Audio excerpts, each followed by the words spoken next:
Is it true that Honkai Star Rail 3.6 is a patch that you should skip, so you can save up for the final character from the Amphitrite region, or even for the upcoming 4.x patch? Especially since Dan Heng PT can be obtained for free, there are only a few banners you really need to consider, such as Evernight, the HERTA, and ANAXA. Should you pull for one of them, or will it be better to just save your resources? In this video, I will help you decide which character is the most suitable for your account's current state. Disclaimer, this is just my personal opinion, so feel free to disagree if it doesn't match your expectations or personal views. And now let's start the video.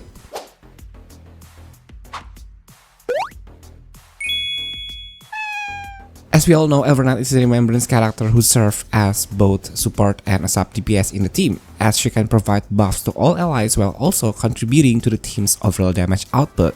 However, what you need to understand is that Evernight's role is limited exclusively to remembrance path teams. This is because she can grant a significant amount of crit damage specifically to all Memo Sprites in battle. And no, she cannot synergize with Aglia, whose Memo Sprite is called Garment Maker.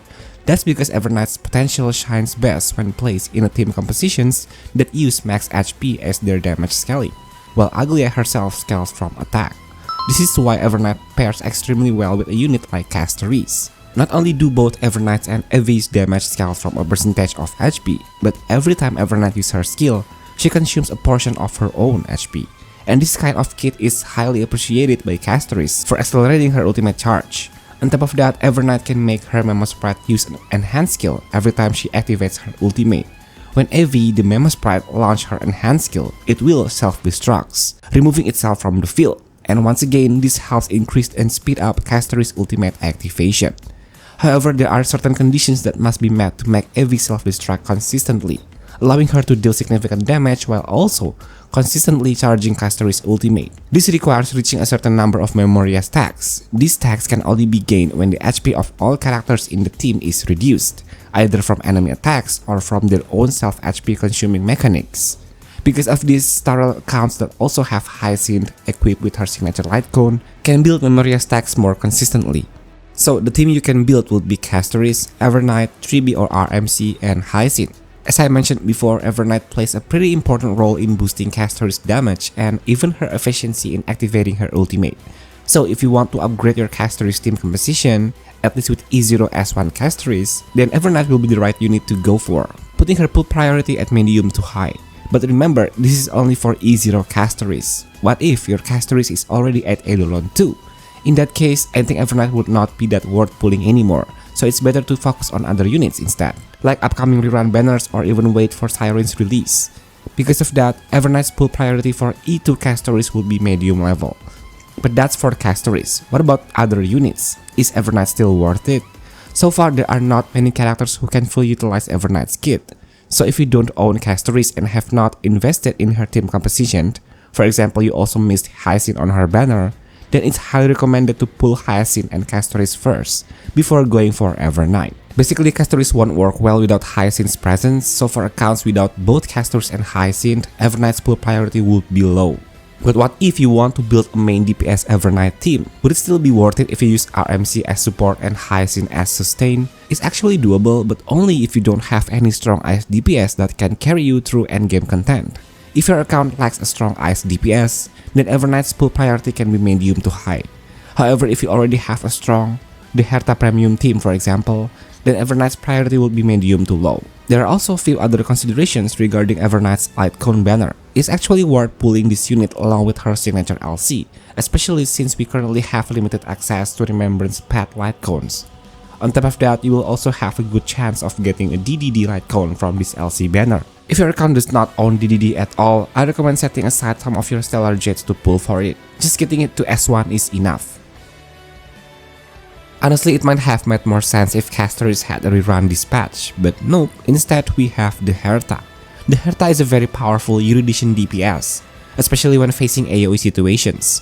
Her performance becomes even better when she's paired with another Erudition unit in the same team, as she gains massive crit damage boost from that synergy. She also has good energy economy despite her rather high energy cost, and she can advance forward whenever she activates her ultimate, so you don't really need to heavily stack speed when building her.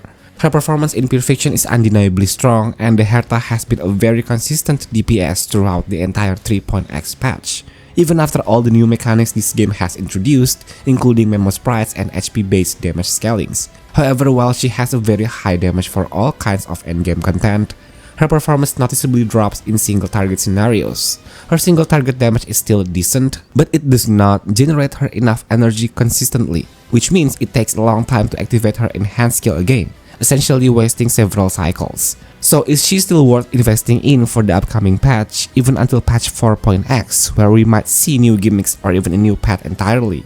Well, if you currently don't have a strong ice DPS and are struggling to clear endgame content, then yes, she's still worth it. But if you're already able to clear perfection, for example, with other characters like Castorice, thanks to various rotating buffs during each period like basic attack damage buffs, follow-up damage buffs, or memo sprite damage buffs, then HERTA's value is not as high as it used to be. Not to mention, in the next patch we will be getting Cyrene, who is also an ice character, and who knows, might even surpass the HERTA when paired with evernight.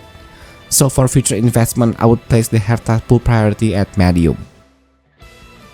Meanwhile, in phase 2 there's actually not much to worry about since Danheng PT can be obtained for free, so there is not too much to discuss here.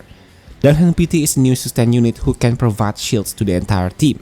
He has a summon, a soul dragon with its own speed stat, which will attack and help refresh the shield's duration and strength whenever its turn comes up, using Danheng's attack to determine the shield's strength. He can also give the Bondmate's buff to one ally, which makes the soul dragon count as that ally summon. Because of this, he's actually a sustain unit who can synergize with almost any team, except for Castorice team compositions. But aside from that, I think Danheng PT has especially strong synergy with Sunday. When Sunday gives action advance to a hyper carry, the Soul Dragon's turn will also advance thanks to the Bondmate buff, since it now counts as the hyper carry summon. This means characters like Final or even ANAXA can fully benefit from Sunday's skill damage boost buff. However, you might also want to consider whether it's worth investing further into him, such as going for his eidolons or even his signature light cone. Besides granting additional respan, it also helps restore one skill point to the team. And since final teams tend to be very skill point hungry, this can be very impactful. On the other hand, his LC is also very valuable. It's not only boosts his attack, which directly strengthens his shields, but also lets him help heal the team, which adds to his overall utility. In my opinion, the priority for his signature light cone is medium to high, especially since there are not many good preservation light cones that fit him well. The priority for his Eidolon 1 is medium to low, because he's already a solid unit at just E0. We'll also be getting ANAXA's banner soon, a win Erudition DPS who is incredibly consistent and reliable for clearing various endgame content, especially Apocalyptic Shadow, thanks to his kit that can apply weakness implant of multiple elements to enemies. Even though he is an Erudition unit, ANAXA's damage is actually more consistent in single target situations, and less effective in AoE scenarios because his skill has bounce effect. In addition to his damage and weakness implant ability, he can also provide crowd control through his ultimate. So with just one character, you already get a lot of utility. On top of that, we already have one of his best supports available, Seridra.